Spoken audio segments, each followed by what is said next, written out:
आज के इस वीडियो में हम लोग पढ़ेंगे क्लास 10 प्रश्नावली 4.2 का क्वेश्चन नंबर 3। ये क्वेश्चन आपके क्लास 10 के एग्जाम के लिए बहुत ही इंपॉर्टेंट क्वेश्चन है। क्वेश्चन है ऐसी दो संख्याएं ज्ञात करें जिनका योग 27 हो और गुणनफल 182 हो। ठीक है, तो यहाँ पर बोला गया है कि दो संख्याओं का योग मतलब जोड़ा। मान लिए पहला संख्या x दूसरा संख्या y, दोनों का योग कितना दिया हुआ है 27 दिया हुआ है। ठीक है, अब हमको बोला इसका गुणनफल निकालने के लिए, तो x और y को गुना करेंगे तो मेरा 182 आना चाहिए। ठीक है, क्वेश्चन यहाँ तक समझ में आ गया होगा कि दो संख्याओं का योग कितना दिया हुआ है 27 दिया हुआ है और उनका गुणनफल कितना दिया हुआ है 182 दिया हुआ है। चलिए, माना पहली संख्या बराबर, पहला जो संख्या हम लोग मानेंगे उसको x मान लिए। ठीक है, अब हमको बोला है कि दूसरा दोनों संख्याओं का योग बोला है, जैसे कि x plus y equal to 27। ठीक है, तो यहाँ से हमको y का वैल्यू निकालना होगा, तो y का वैल्यू हम कैसे निकालेंगे 27 माइनस एक्स, क्योंकि ये प्लस में है इधर चल जाएगा तो माइनस एक्स, तो y जो हम लोग निकालेंगे 27 माइनस एक्स हो गया। ठीक है, ऐसा हम लोग मान लिए कि इन दोनों का दो संख्या हमको बोला गया था, एक पहला संख्या आपका क्या हो गया x और दूसरा संख्या क्या हुआ 27 माइनस एक्स, है ना, 27 माइनस एक्स। क्यों हुआ ऐसा? क्योंकि दो संख्याओं का योग हमको बोला गया था। अभी आप इसको ध्यान में नहीं रखोगे। ठीक है, अगर हम यहाँ पर रखते हैं तो आपको शायद कन्फ्यूजन हो सकता है।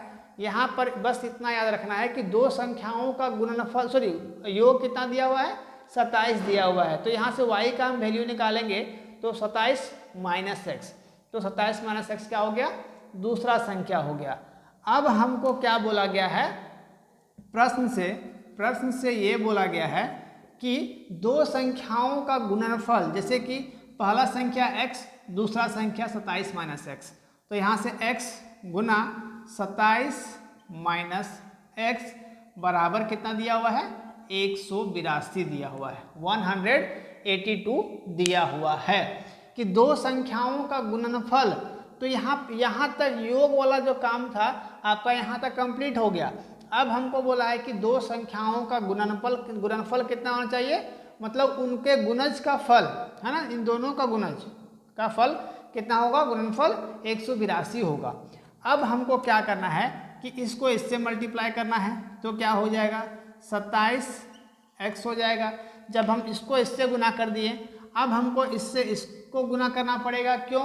क्योंकि x जो है दोनों के लिए मल्टीप्लाई है, इसके लिए मल्टीप्लाई है, इसके लिए भी मल्टीप्लाई है, लेकिन इसके आगे साइन क्या का है माइनस, तो x को x से करेंगे तो x स्क्वायर इक्वल टू 182।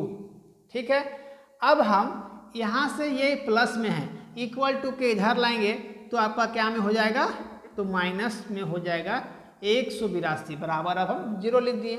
क्या हम ऐसा किए? तो सिर्फ हम लोग क्या काम किए कि यहाँ से आपका जो 182 प्लस में था उसको इक्वल टू के इधर ले आए, तो क्या में आ गया आपका 182 माइनस में आ गया। ठीक है, अब हमको इसको द्विघात समीकरण के रूप में लिखना होगा। तो द्विघात समीकरण के फॉर्म में क्या ये दिख रहा है? बिल्कुल दिख रहा है, लेकिन ये अरेंज नहीं है।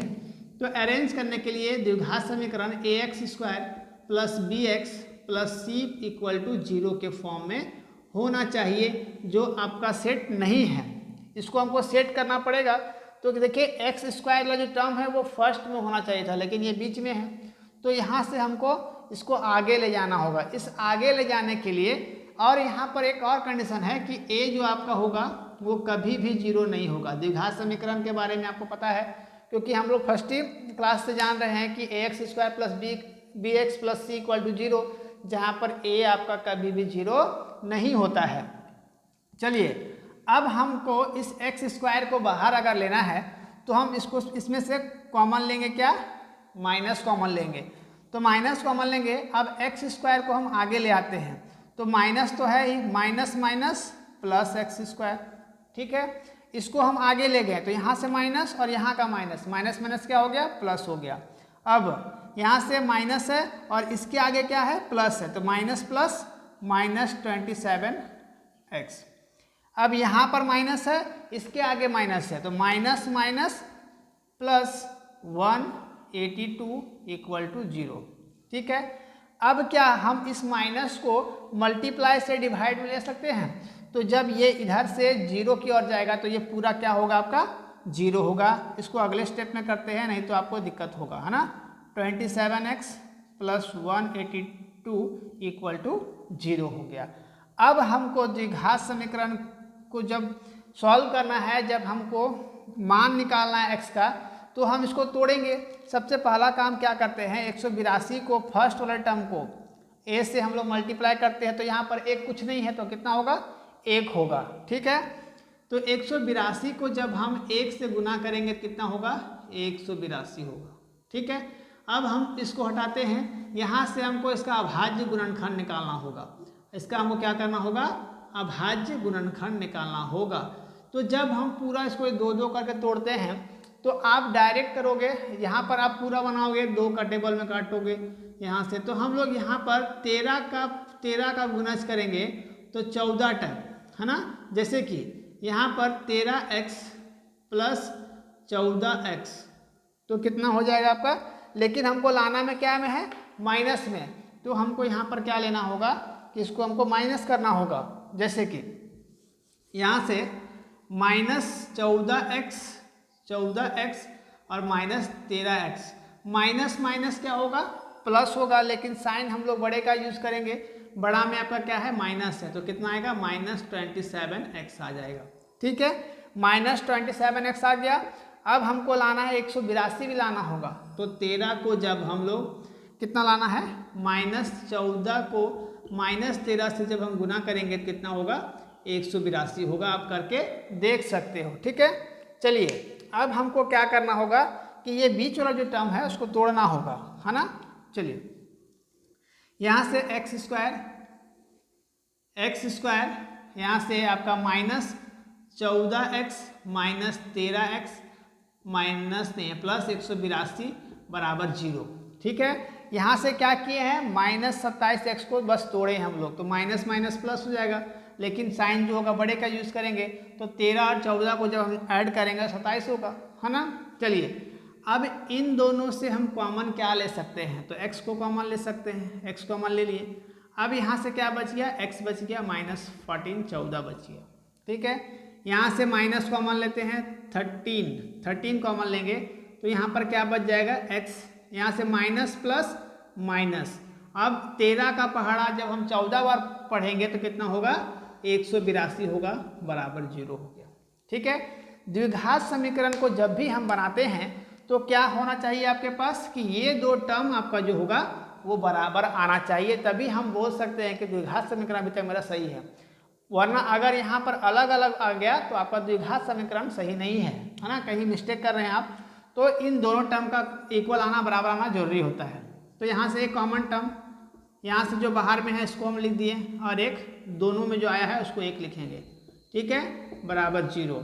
यहाँ से हमको x का वैल्यू निकालना है, x माइनस 13 इक्वल टू 0, और यहाँ से x माइनस 14 इक्वल टू 0। ठीक है, तो यहाँ से x का हम वैल्यू निकालेंगे, इसको हम माइनस से प्लस की ओर ले जाएंगे, तो इक्वल टू उधर प्लस में हो गया। x का जो वैल्यू निकला वो कितना निकला 13 निकला। यहाँ से x इक्वल टू ये माइनस में उधर चल जाएगा तो प्लस 14। तो x का दो वैल्यू निकला, कितना कितना, एक 13 निकला और दूसरा 14 निकला।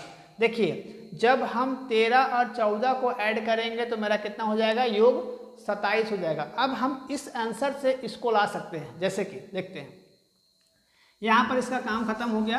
अब लेकिन इसको जब भी आप नोट बनाओगे तो इसके बगल में जरूर लिखोगे, है ना, जो यहाँ पर लिखा हुआ था आप इसको लिखोगे, तभी आपको जब रिवीजन करोगे तब आपको समझ में आएगा। ठीक है, चलिए अब हमको ये आपको एग्जाम में नहीं बनाना है, बस आपके नॉलेज के लिए बताते हैं कि यहाँ पर आप क्या करोगे कि हमको बोला गया था कि दो संख्याओं का योग, जैसे कि x प्लस वाई बराबर कितना होना चाहिए था, 27 होना चाहिए था।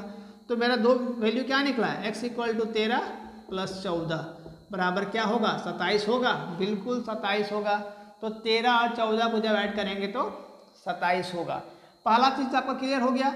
अब हमको बोला गया था कि इन दोनों का गुणनफल, जैसे कि 13 और गुणनफल जैसे कि x into y equal to 182, 182 होना चाहिए था दोनों का गुणनफल। तो 13 और y कितना निकला है 14। जब इन दोनों को गुना करेंगे तो मेरा कितना होगा 182 होगा, और इन दोनों को जोड़ेंगे तो कितना होगा 27 होगा। ठीक है, आई होप ये आपको समझ में आया होगा। अगर वीडियो अच्छा लगा होगा, समझ में आया होगा, तो आप लोग मेरे चैनल को सब्सक्राइब कर सकते हो और शेयर कर सकते हो, ताकि जो और भी बच्चे होंगे वो मेरे साथ जुड़ेंगे और बेहतर तरीके से मैथ पढ़ सकेंगे, सीख सकेंगे। और बेल आइकन को भी प्रेस कर लेना है, जिससे मेरा अपडेट सुबह 10 बजे जो आता है वो सबसे पहले आप तक पहुँचे और आप उस वीडियो से लाभ उठा पाओ, सीख पाओ, समझ पाओ और अच्छे मार्क्स ला पाओ। मिलते हैं अगले वीडियो में, तब तक थैंक यू, टेक केयर, जय हिंद।